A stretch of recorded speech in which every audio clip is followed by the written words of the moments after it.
to come together tonight. Glad and Bob have a lot in common. They're both gay. Just kidding. All right, stop it. Thank you. Thanks. Thank you.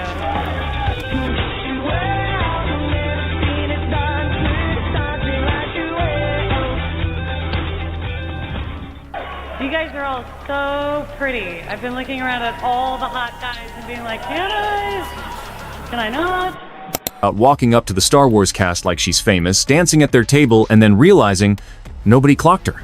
That's not embarrassing, that's just elite storytelling energy. Most people would never admit that on camera. I'm so flattered. Got that range. Joy Mangano, right?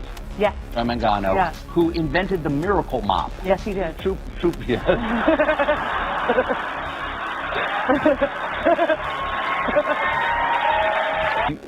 This transition into the Joy Mangano thing is smooth too. She's playing along with the compliment, then immediately pivoting like, wait, am I supposed to invent something now? That confused but committed reaction is exactly why people can't look away from her interviews. Any inventions? Like, have you ever thought of anything to invent? Just with taping your Apple TV remote to a wooden spoon suffice. Does that count? Yeah, it sure does. Then yes. Yeah. This is water, and that's a dryer, and it's so you can, your dishes get washed in the cabinet, so you don't have to put dishes away. If somebody comes up with that and becomes a billionaire, I'm gonna be. And this right here is peak JLaw improv. She just built an entire fake invention on the spot, some contraption to dry dishes in the cabinet, and threatened to sue if someone actually made it. Genuinely funnier than most scripted jokes on late-night TV. And I will sue E.T., I guess. There's a certain scene where you're like put in a mentor position to the and I feel like she's really young, but not necessarily the character. So was that sort of peculiar, the fact that you've sort of gotten to a So place like where now I'm the old guy? you're the old one, yeah. Old man Jennifer. I think it's nice. I like everything that comes with getting older.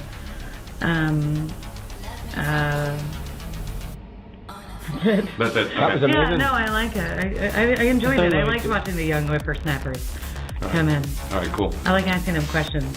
Like, She's clearly bracing for an insult here, thinking they're gonna call her old, and instead gets hit with mentor, which honestly caught her off guard in the best way. The little pause before she recovers says everything. What's it like in well, TV? yeah, no, I do. I'm like, first of all, will you help me with my phone? Yeah. Second of all, I've learned a lot of like the slang that's going on right now. What's new? There's lit. Like somebody will be like that's lit, or like that's fire. Like something not on fire. You can't say on fire because I tried that and somebody was like, no. Wow, It's what's like fire? that's fire. Like I guess it means it's cool. One, it means you're a douchebag. Two, it means you like whatever you're talking about. This slang breakdown is one of those bits that ages perfectly because it's SO accurate. Everyone who's ever tried explaining lit to someone older has had this exact conversation. The "you can't say on fire, I tried" line lives rent-free. A good friend to have. Does she ever sing to you? She comes to the Andy at karaoke. Yeah. Oh, no I'm kidding. kidding. I've never. I was going to ask you who your dream karaoke partner would be, dead or alive. I would choose Adele, and then I would just mouth along with her and be like, You and Amy Schumer are kind of trying to change the dialogue. Picking Adele as a karaoke partner just to stand there and pretend to sing while Adele actually carries the whole song is such a specific and relatable flex. Zero shame about it either. As far as women and how people talk about women's body types. yeah. Tell me about the cause and what's going on. What do you want? Well, I think we both just like get together and we're always like, God, man, like, shoving food in our faces. You met Amy's new beau. I did. Okay, yes. so do you approve? I do. Ben's great. Ben is like hot, and like when I first saw him, I was like, and then I met him, and I was like, he's way too. He's like super sweet. He does not have to be that nice. She goes from a genuinely serious topic about body image straight into roasting her friend's boyfriend for being too nice because he's attractive. That whiplash between sincere and unhinged is the whole personality right there. He's hot. Robert De Niro is not gay, so I don't know why we're here.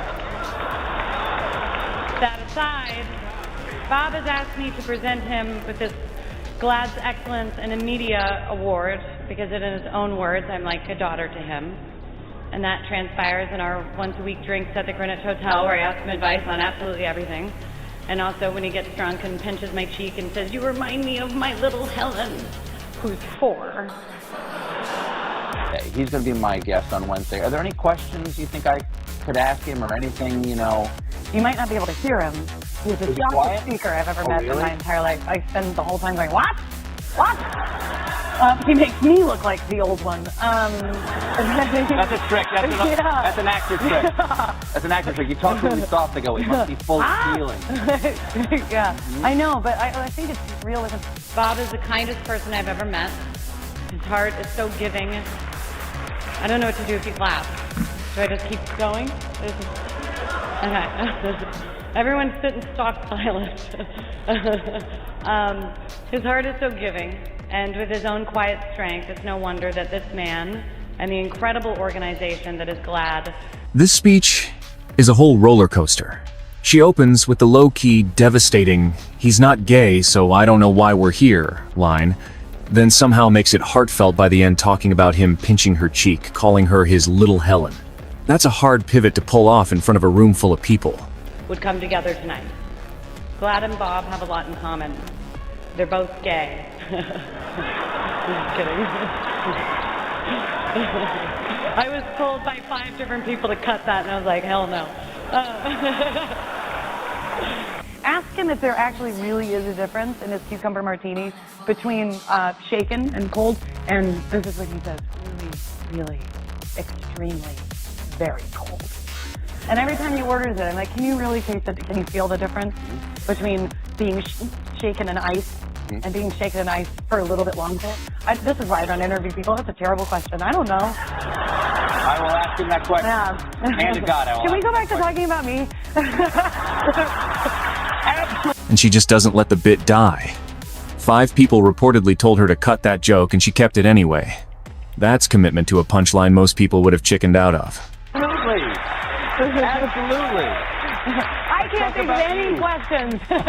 How much do you love the city? There was a rumor once that you were going to buy a place in Medford. Do you like the city enough to live here? Yeah, no, that whole article was like fake. It was like all these quotes of me of like, I love fish and chips and I love London. It was like really weird. I love London. I lived here when we were doing first class. And when I was dating Nick, I'm a huge fan. But no, I wouldn't buy a place here. The taxes are too high.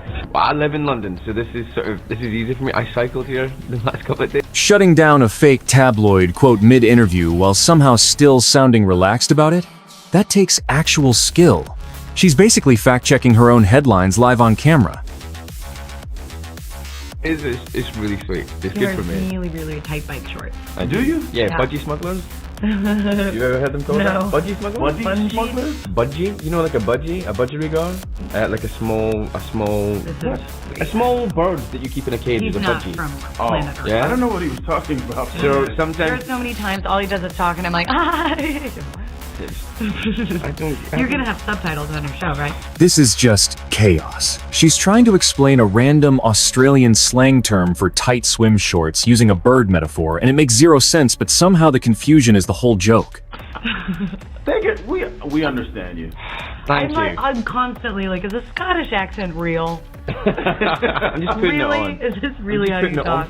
Was it when you were auditioning for the first Deadpan? Oh my God. Yeah. You had to come here to do it? This is just like... Getting grilled on whether her accent in the audition was actually real is such a small moment, but her face already knows where this story is headed. The best celebrity interview stories out there.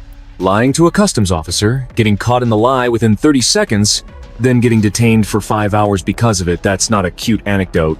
That's a full crime documentary in miniature. I told my employer I felt tiny. Now remember, whoever wins this game wins all the marbles. I don't want to leave with a bunch of marbles. I'm not going to be The confusion over win the marbles. Being a British idiom versus actual marbles is a perfect example of 2 accents just not syncing up in real time. I'm not going to be ignored.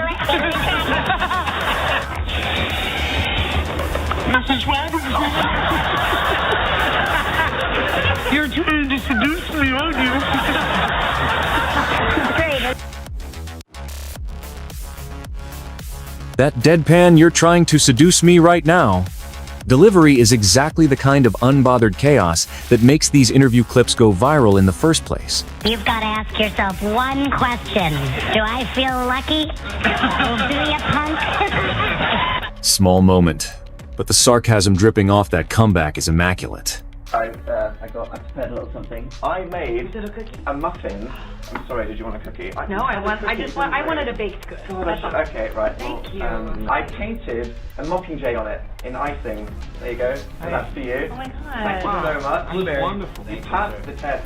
You know, you deserve to clear. She brought a homemade dessert to an interview and got corrected on whether it's a cookie or a cupcake and just owns it completely instead of getting flustered. That confidence in something so random is the charm. Would you ever sacrifice fashion? Food? Yeah. For fashion? Yeah. Absolutely not.